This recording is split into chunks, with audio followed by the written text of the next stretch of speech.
going on, guys? So I just installed a brand new chain and sprocket kit on my bike.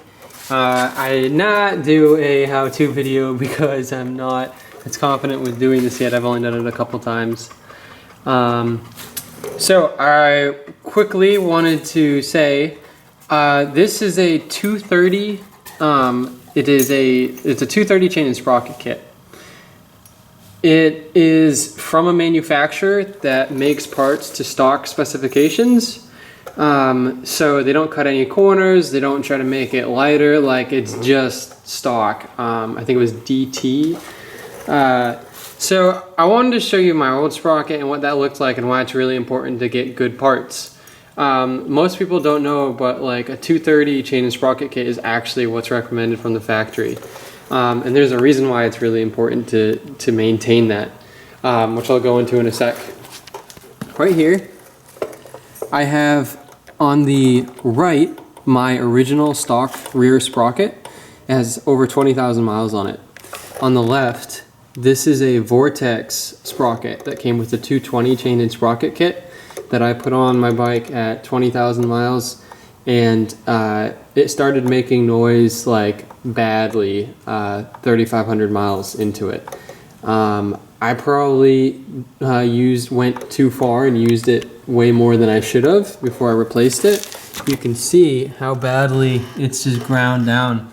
I didn't even realize how bad it got, because what happens when this happens is you don't realize how quickly things can go from bad to really bad.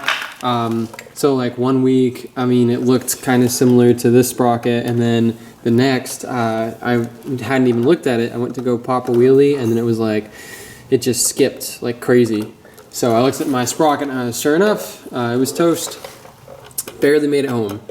The reason why that happened is because on a 220 chain, it got really loose. So it stretched out, and then there were some sections that were a lot looser than others. So even if I had, so on this chain, there are going to, even on a new chain, there are sections that are tighter than others.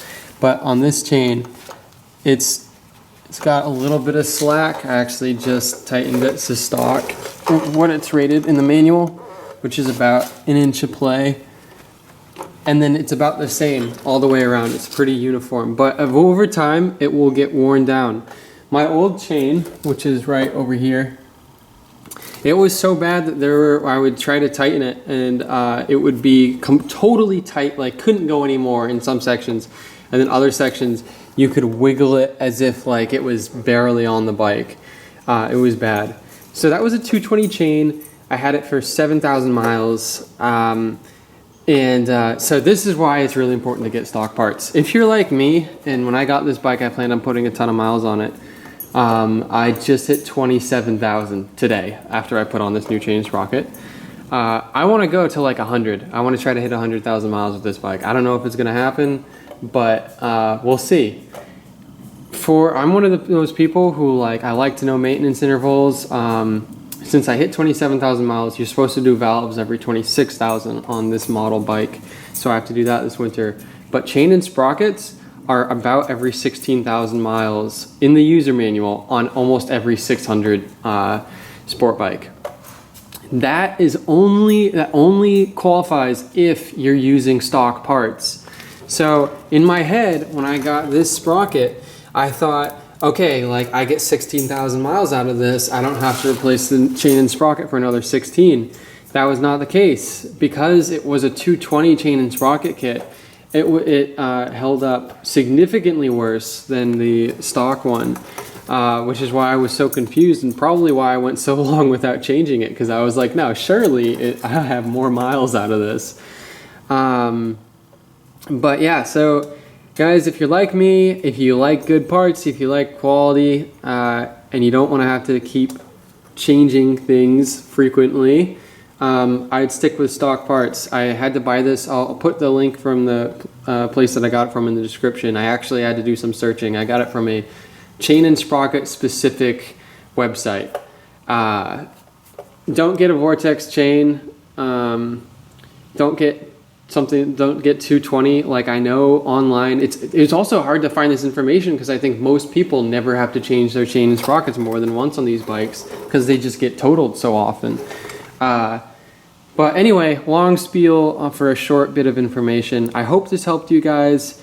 If you're like me, I mean, hopefully this will help to prevent making any mistakes in the future. Again, stock rear sprocket, over 20,000 miles. So when this one got really bad while I was waiting for the new kit to come in, I threw my stock one back on and it's still fine. Over 20,000 miles.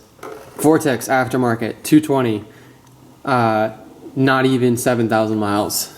So choose wisely, guys. Hope this helped. I can't say it again. And thanks for watching.